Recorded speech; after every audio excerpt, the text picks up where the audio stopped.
TNI Angkatan Laut gagalkan penyelundupan sabu dan pil ekstasi di perairan Sungai Asahan. Diduga menista agama, seorang pemuda di Labuhan Batu diamankan polisi.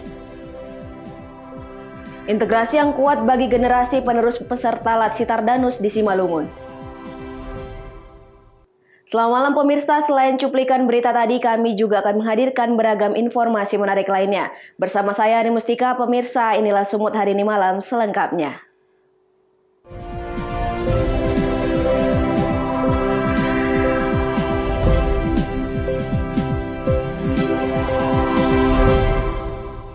Kita ke informasi pertama pemirsa. TNI Angkatan Laut berhasil menangkap 2 pelaku penyelundupan lebih dari 100 kg narkoba jenis sabu dan ribuan pil ekstasi yang diduga dibawa dari Malaysia di perairan Sungai Asahan, Sumatera Utara. Petugas gabungan TNI Angkatan Laut berhasil menggagalkan penyelundupan lebih dari 100 kg paket narkoba jenis sabu dan ribuan pil ekstasi di perairan muara Sungai Asahan, Sumatera Utara. Pengungkapan kasus ini berawal dari informasi intelijen serta patroli rutin yang dilakukan oleh Pangkalan TNI Angkatan Laut di wilayah kerja Koarmada 1 akan adanya transaksi sabu di perairan Pulau Jemurokan Hilir, Provinsi Riau oleh kapal yang akan dibawa masuk ke kota Tanjung Balai. Setelah mendapatkan informasi, petugas memberhentikan kapal tanpa nama dengan nahkoda KH dan ABKHS yang diduga masuk dari perbatasan Malaysia di perairan muara Sungai Asahan. Setelah diberhentikan, petugas gabungan melaksanakan penggeledahan dan ditemukan 6 karung goni mencurigakan di atas palka kapal dengan dibungkus karung plastik. Setelah diperiksa, karung tersebut diduga berisi paket sabu dan ekstasi dengan berat 100 kg. Berdasarkan pemeriksaan lebih lanjut, barang bukti sabu dan ekstasi akan dikirim ke 4 alamat pengiriman di kota Tanjung Balai dengan menggunakan inisial A, B, C, dan D sesuai dengan jumlah pesanannya. Panglima Koarmada 1, Laksamana Muda TNI Abdul Rashid dalam keterangan resminya mengatakan modus penyelundupan dari tersangka yaitu dengan menjemput kapal dari Malaysia dan melakukan langsiran dari kapal tersebut di sekitar perairan perbatasan Indonesia dan Malaysia yang selanjutnya paket berusaha diselundupkan di kota Tanjung Balai. Perairan Pulau Jemur, TNI Angkatan Laut dalam hal ini Danal Tanjung Balai Asahan telah menangkap 1 unit kapal tanpa nama yang berukuran kurang lebih 5 gross ton yang diawaki oleh 2 orang ABK dengan inisial KH dan HS. Ini setelah dilaksanakan pemeriksaan dan info yang kita awal itu memuat narkoba. Jadi total secara keseluruhan apabila dijumlahkan narkoba yang kita tangkap pada hari ini yaitu kurang lebih 100 kg.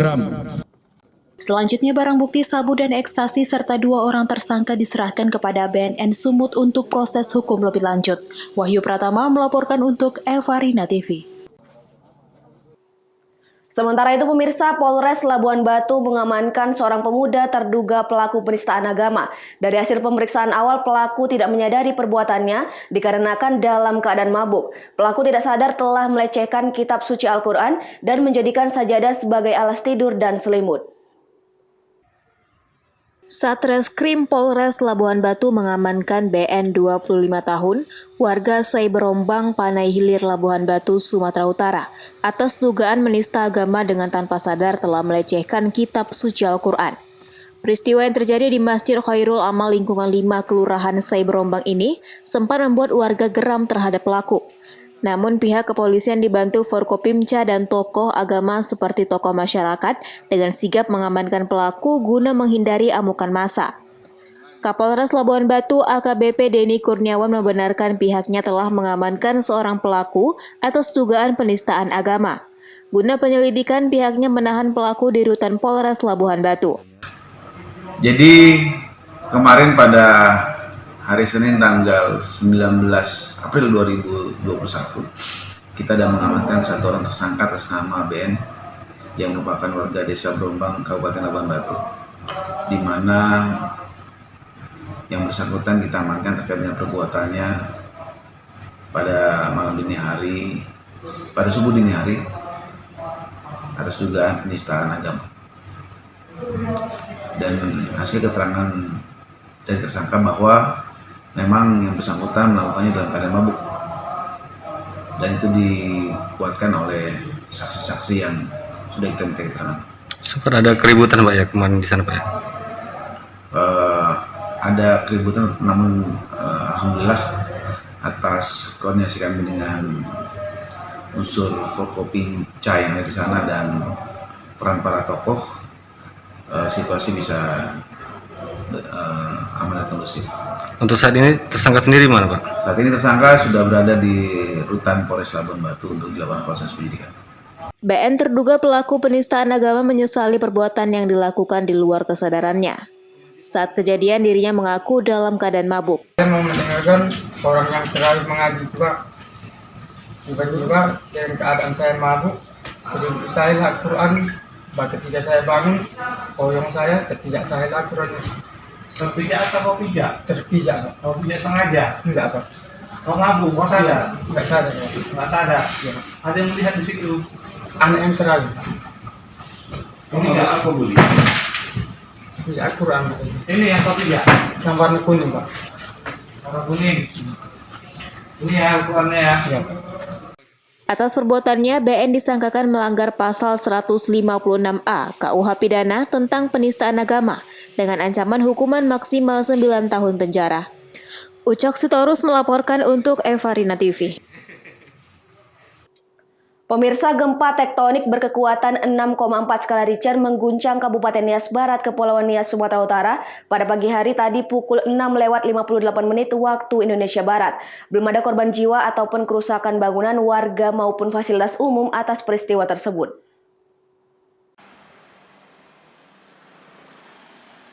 Gempa bumi tektonik 6,4 skala Richter terjadi pada pukul 6:58 waktu Indonesia Barat di lokasi 0,21 Lintang Utara dan 96,42 Bujur Timur atau 142 km barat daya Nias Barat, berada di laut dengan kedalaman 10 km.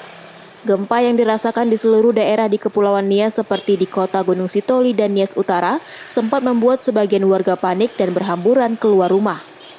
Bersamaan dengan dimulainya kesibukan warga pada pagi hari, terpantau aktivitas lalu lintas sempat terhenti di beberapa titik, namun tidak berlangsung lama dan seterusnya kembali berjalan normal. Sampai saat ini, belum ada korban jiwa ataupun kerusakan rumah warga dan fasilitas umum atas peristiwa tersebut dari masing-masing daerah di Kepulauan Nias. Kepala Badan Meteorologi, Klimatologi, dan Geofisika Stasiun Geofisika Kelas 3 Gunung Sitoli menjelaskan, gempa tektonik ditimbulkan akibat gerakan pergeseran atau persentuhan dua lempengan, yaitu lempeng Eurasia dan Indo-Australia, dan kekuatan gempa tidak berpotensi tsunami. Lebih jauh, pihak BMKG mengatakan gempa bumi tidak dapat diprediksi kapan akan terjadi, namun keberadaan pulau-pulau di bagian barat Sumatera seperti Pulau Nias rawan potensi gempa karena dilalui oleh garis dua lempeng, sehingga warga hanya harus meningkatkan kewaspadaannya. Gempa ini adalah gempa tektonik yang terjadi pada tanggal 20 April tahun 2021. Terjadi pada pukul 06.58 20 waktu Indonesia bagian barat. Nah, lokasi gempanya yaitu 0,21 Lintang Utara, 96,42 Bujur Timur. Nah, kira-kira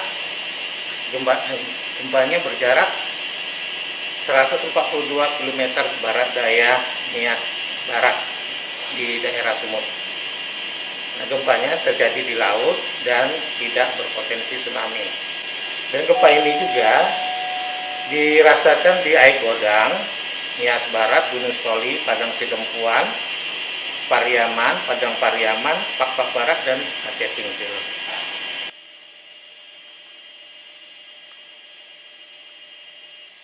Para nelayan yang melakukan aktivitas termasuk warga yang berada pada daratan pantai diimbau mengikuti arahan BMKG dan BPBD setempat pasca gempa 6,4 skala Richter ini, karena gempa susulan telah terjadi satu kali dengan kekuatan 3,6 skala Richter. Haugo Manuzega melaporkan untuk Evarina TV. Sumut hari ini masih akan kembali sesaat lagi, tetaplah bersama kami.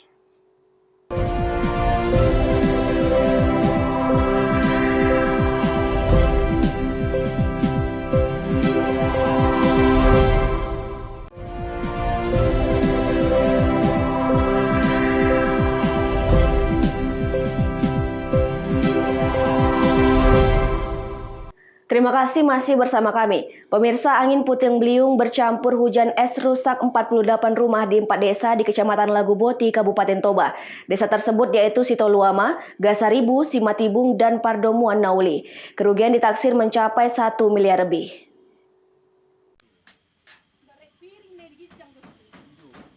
Menurut keterangan dari Kepala Desa Gasaribu Mengatas Hutahayan, kejadian tersebut berlangsung selama setengah jam, diawali dengan hujan gerimis disertai angin kencang yang tiba-tiba menghancurkan sekitar 16 rumah dengan kondisi rusak berat. Dalam kejadian tersebut tidak ada korban jiwa. Kronologis kejadian semalam bagaimana, Pak? Baik, terima kasih. Kejadiannya semalam itu pertama dia hujan rintik-rintik, terus disertai hujan deras bercampur salju, dan kemudian langsung datang angin yang berputar seperti itu, Pak, kejadian. Itu durasi kejadiannya berapa lama, Pak? Durasi kejadiannya itu sekitar setengah jam. Setengah jam, tapi sudah bisa meluluhlantakkan rumah-rumah yang bangunan kokoh ini sebenarnya, Pak, ya? Iya. Sejauh ini, Pak, kalau di desa kita ada berapa rumah yang ini, Pak, yang rusak? Yang rusak itu ada 16 rumah, Pak. Semuanya rusak ringan atau berat, Pak, ya? Sudah tergolong rusak berat. Sementara itu, salah seorang warga mengaku saat kejadian angin puting beliung tersebut, seng atap rumah beterbangan, pohon tumbang, bahkan meteran lampu tercampak ke tanah. Dirinya mengaku tidak bisa keluar dari rumah disebabkan belakang rumah tertutup pohon tumbang dan depan rumahnya tertutup atap seng yang beterbangan serta kayu broti yang menghantam jendela rumahnya.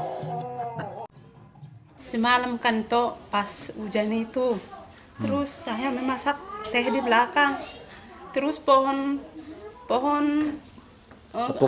pulkanya tumbang dari akarnya, terus saya kaget itu, saya lari ke depan, terus seng yang depan rumah ini semua ke depan rumah saya, terus pintu saya terbuka, semua airnya masuk ke dalam, pintunya roboh, terus sudah itu toh. Tiba-tiba terbang lagi dari sana kayu, terus masuk dari jendela ini. Jendela langsung, yang mana, Bu? Jendela yang sebelah kanan ini toh. Oh, ini ya? Iya. Oke. Terus langsung masuk brot itu ke dalam, untung nggak ada anak saya di situ toh. Kepala Dinas Sosial Kabupaten Toba, Rajaipan Sinurat mengaku telah menerima data-data kerusakan akibat kejadian tersebut dan pihaknya akan segera memberikan bantuan.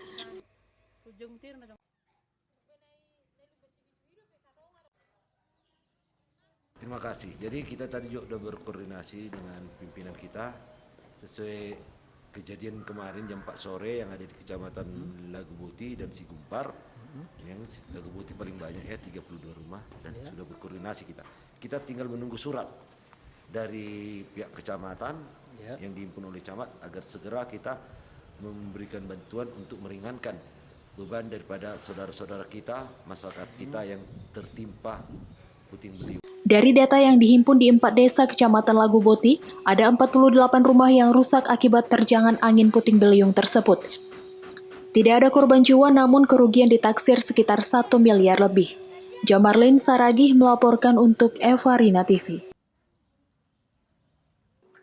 Pemirsa, salah seorang warga Kecamatan Siantar Utara dikabarkan meninggal dunia di salah satu rumah sakit di Kota Medan dengan diagnosa terpapar COVID-19. Namun pihak keluarga tidak terima. Jenazah juga dimakamkan sesuai protokol pemakaman COVID-19.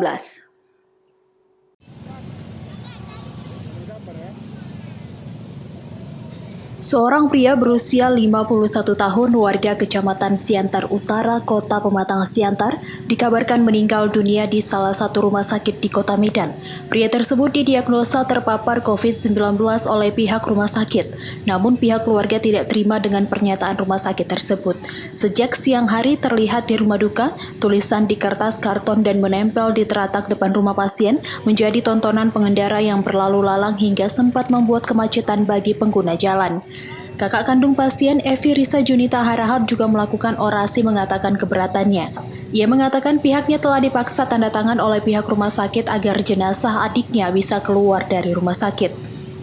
Dirinya mengaku memiliki rekam medik yang menyatakan adiknya tidak terpapar COVID-19. Pihak keluarga kecewa karena jenazah tidak bisa singgah di rumah duka untuk disemayamkan. Masuk ke Pita Insani jam 11 malam. Kapan itu? Malam Senin. kemudian pagi dirujuk ke Rumah Sakit Bina Kasih. Katanya reaktif, setiap penyakit kan pasti reaktif. Semua manusia kita suspek.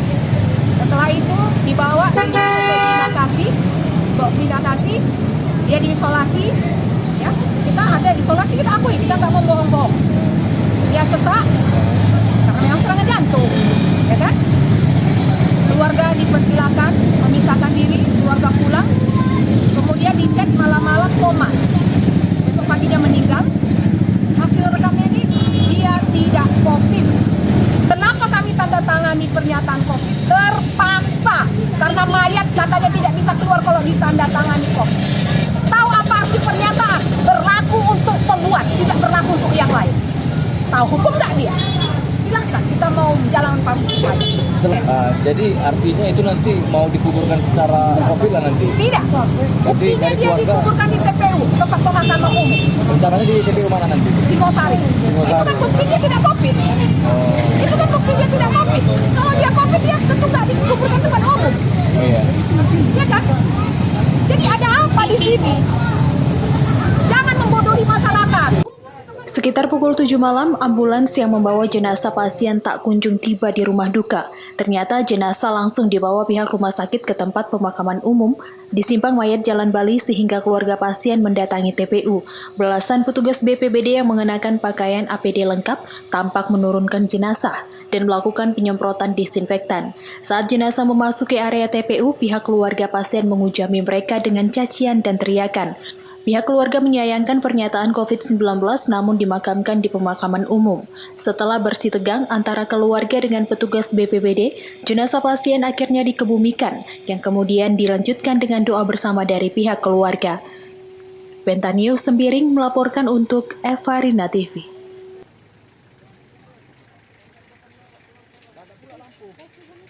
Pemirsa, Bupati Simalungun JR Saragi meninjau hasil kegiatan pembangunan fisik yang dilakukan oleh peserta Taruna-Taruni Lat Sitardanus ke-41 tahun 2021 di Kabupaten Simalungun. Ada beberapa lokasi yang dikunjungi di Kecamatan Raya, yaitu perbaikan peningkatan jalan, renovasi rumah ibadah, dan bedah rumah tidak layak huni.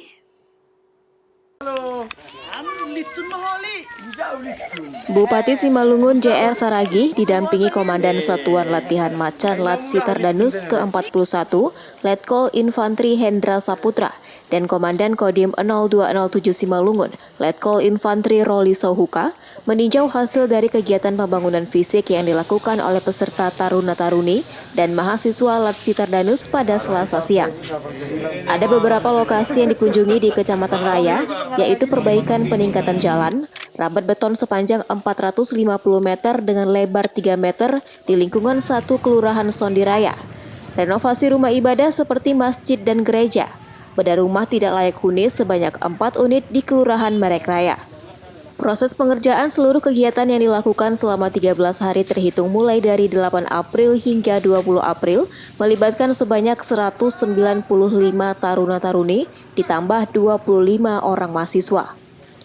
Dengan adanya kegiatan ini, JR Saragi sangat mengapresiasi dan merasa puas dengan hasil yang dikerjakan oleh para taruna-taruni dari Akademi Militer maupun Kepolisian dan mahasiswa dari Universitas Evarina dan Universitas Simalungun yang tergabung dalam latihan integrasi Taruna Weda Nusantara ke-41 tahun 2021 di Simalungun. JR Saragi berharap upaya yang dilakukan ini menjadi wujud nyata di akhir jabatannya sebagai bupati, sehingga dapat membawa kesan positif di tengah-tengah warga masyarakat, khususnya di Kabupaten Simalungun. Baik, kita sama-sama mengetahui Lasitarda ini berada di Kabupaten Simalungun. Tentu ada beberapa kegiatan, baik dalam perbaikan jalan, termasuk juga merehab rumah ibadah, ngecat, begitu juga memperbaiki rumah masyarakat. Tadi sudah kita cek bersama-sama, ada dari Kodam, ada dari Akademi Militer, ada dari Magelang, termasuk Dandim sendiri. Kita cek bagaimana sih hasilnya. Kita melihat hasilnya cukup bagus. Ya, kita ucapkan terima kasih buat adik-adik kita Lasitarda, termasuk dari Akademi TNI dan Polri dan mahasiswa ya. Dan kali ini Lasitarda di Simalungun ini harus kita syukurin. Kenapa? Saya pada saat mereka kunjungan ke sini, saya minta universitas yang ada di Siantar Simalungun dilibatkan, tidak membawa dari tempat lain. Ternyata disetujuin. Nah, kita bangga dengan anak-anak kita, mahasiswa yang ada di Siantar Simalungun ini bisa mengenal kehidupan taruna-taruni ini. Sehingga dengan dia mengenal itu, mereka ke depan bisa punya motivasi. Yang satu mungkin jadi dandim, yang satu bisa jadi kajari. Nah, mereka bisa berkomunikasi dengan baik. Sehingga ini bisa untuk membangun Kabupaten Simalungun ke depan yang punya kekuatan. Tidak sendiri-sendiri. Karena kita tahu yang dari Simalungun ini hanya satu yang ikut Lasitarda ini. Putri dari Simalungun itu Cindy Burdamanik. Tapi dengan masuknya mahasiswa ini berarti bertambah suatu kekuatan energi. Ini bisa membuka komunikasi ke depan, bukan hanya fisiknya yang kita nilai, tapi bagaimana mereka sinergi ke depan membuka komunikasi sehingga mereka ini bisa membangun Simalungun ke depan walaupun dia bukan orang Simalungun. Itu yang saya mau. Makanya saya sangat mengapresiasi, mendukung, mengucapkan terima kasih buat panitia yang survei pertama sehingga beberapa permohonan-permohonan kita itu disetujui. Ingat bahwa membangun SDM itu tidak bisa membalik telapak tangan. Ini salah satu adalah wujud nyata yang di akhir-akhir jabatan saya ini saya persembahkan untuk masyarakat Simalungun. Oke? Dosi Simarmata melaporkan untuk Evarina TV.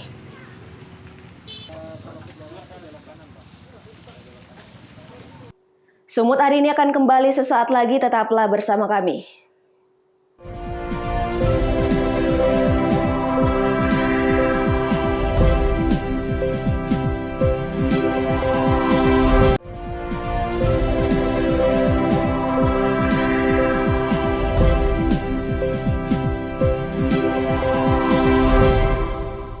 Terima kasih masih bersama kami. Pemirsa, peninjauan kegiatan pembangunan fisik yang dilakukan oleh peserta Taruna-Taruni Latsitardanus ke-41 di Kabupaten Simalungun rampung. Dandim berharap lewat integrasi dari kegiatan para Taruna-Taruni ini menjadi komunikasi yang kuat bagi generasi penerus ke depan yang lebih baik.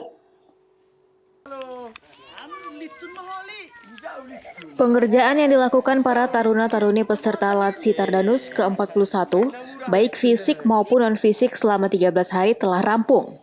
Bupati Simalungun JR Saragih didampingi Komandan Satuan Latihan Macan Latsitardanus ke-41, Letkol Infantri Hendra Saputra, dan Komandan Kodim 0207 Simalungun, Letkol Infantri Roli Souhuka, langsung meninjau hasil dari kegiatan pembangunan fisik yang dilakukan oleh peserta taruna-taruni dan mahasiswa Latsitardanus.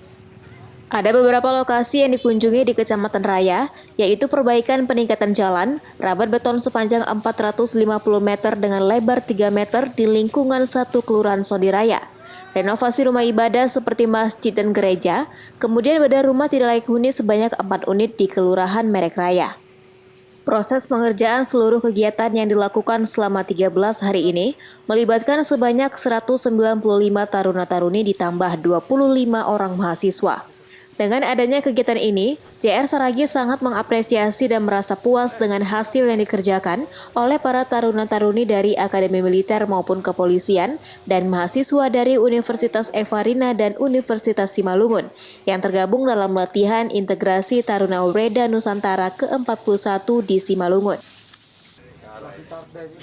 Baik, kita sama-sama mengetahui Lasitarda ini berada di Kabupaten Simalungun. Tentu ada beberapa kegiatan, baik dalam perbaikan jalan, termasuk juga merehab rumah ibadah, ngecat, begitu juga memperbaiki rumah masyarakat. Tadi sudah kita cek bersama-sama, ada dari Kodam, ada dari Akademi Militer, ada dari Magelang, termasuk Dandim sendiri. Kita cek bagaimana sih hasilnya.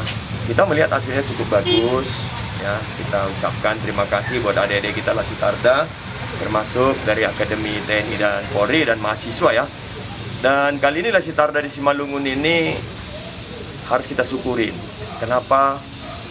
Saya pada saat mereka kunjungan ke sini saya minta universitas yang ada di Siantar Simalungun dilibatkan, tidak membawa dari tempat lain. Ternyata disetujuin. Nah, kita bangga dengan anak-anak kita, mahasiswa yang ada di Siantar Simalungun ini bisa mengenal kehidupan taruna-taruni ini.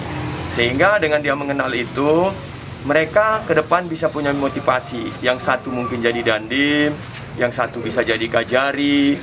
mereka bisa berkomunikasi dengan baik. Sehingga ini bisa untuk membangun Kabupaten Simalungun ke depan yang punya kekuatan. Tidak sendiri-sendiri.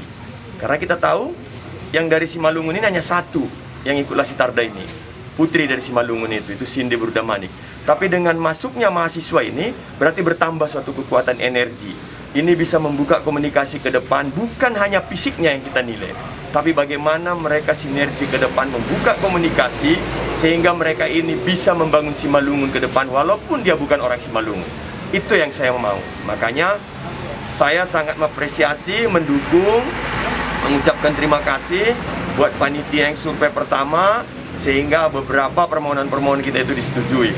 Ingat bahwa membangun SDM itu tidak bisa membalik telapak tangan. Ini salah satu adalah wujud nyata yang di akhir-akhir jabatan saya ini saya persembahkan untuk masyarakat Simalungun. Oke? Dalam hal ini, Dandim juga berharap lewat integrasi dari kegiatan para taruna-taruni menjadi komunikasi yang kuat bagi generasi penerus ke depan yang lebih baik. Pelaksanaan Lasitarda yang ke-41 di Simalungun ini, kita kemarin mulai dari tanggal 7 sampai dengan tanggal 22, akan berakhir di hari Rabu tanggal 22. Kemudian di dalam pelaksanaannya ini terlibat beberapa taruna angkatan. Ada angkatan darat, angkatan laut, udara, dan akademi polisian. Ditambah dengan teman-teman mahasiswa dari daerah. Berjumlah 25 orang. Ada dari USI maupun ada dari Eparina. Kami berharap lewat integrasi kegiatan taruna ini menjadi suatu komunikasi yang kuat bagi mereka. Kelak 25 tahun atau 20 tahun ke depan, mereka inilah yang akan memimpin negara kita ini. Mereka sudah punya pengalaman lewat kebersamaan integrasi yang kuat ini. Penta News Sembiring melaporkan untuk Evarina TV. Dikenal sebagai salah satu destinasi wisata kuliner yang terkenal, Sumatera Utara memiliki banyak menu andalan untuk berbuka puasa. Salah satunya adalah toge panyabungan. Toge panyabungan merupakan minuman khas dari Mandailing Natal, namun kini menjelma menjadi menu buka puasa favorit di berbagai daerah termasuk di Kota Medan.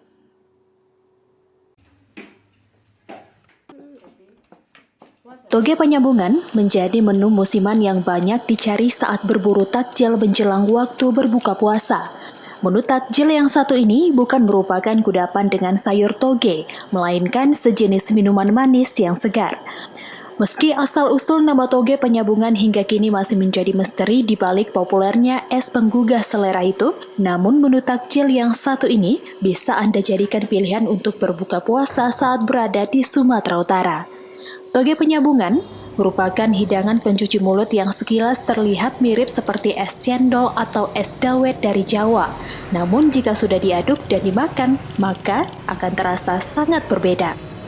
Sangat penyambungan. Penyambungan. Komposisinya apa aja, Bu? Cendol, cenil, santan, gula merah. Tapi ini biasa dijadikan untuk jajanan kuliner pas buka puasa ya, Bu? Iya. Adalah 200 bungkus. Kalau hari biasa? Hari biasa 50 bungkus. 50 bungkus ya. Kalau dibandingkan tahun lalu gimana, Bu? Penjualan? Iya. Lebih meningkat tahun lalu apa tahun ini? Tahun lalu ya. Ini mungkin berdampak juga sama pandemi Covid ya, Bu ya? Meski berasal dari Mandailing, namun minuman manis yang segar ini kini sudah banyak ditemukan hampir di seluruh daerah di Sumatera Utara dan menjadi favorit banyak orang. Khusus di Medan, takjil satu ini selalu menjadi pilihan yang tak terlewatkan setiap kali bulan Ramadan. Nah, mau beli apa? Makanan untuk berbuka. Takjil ya? Iya, takjil seperti ini sini kan ada toge ya khas Tapsel ya. Jadi pingin juga sih setiap tahunnya memang beli di sini sih. Panganannya enak, seperti kita pulang kampung gitu.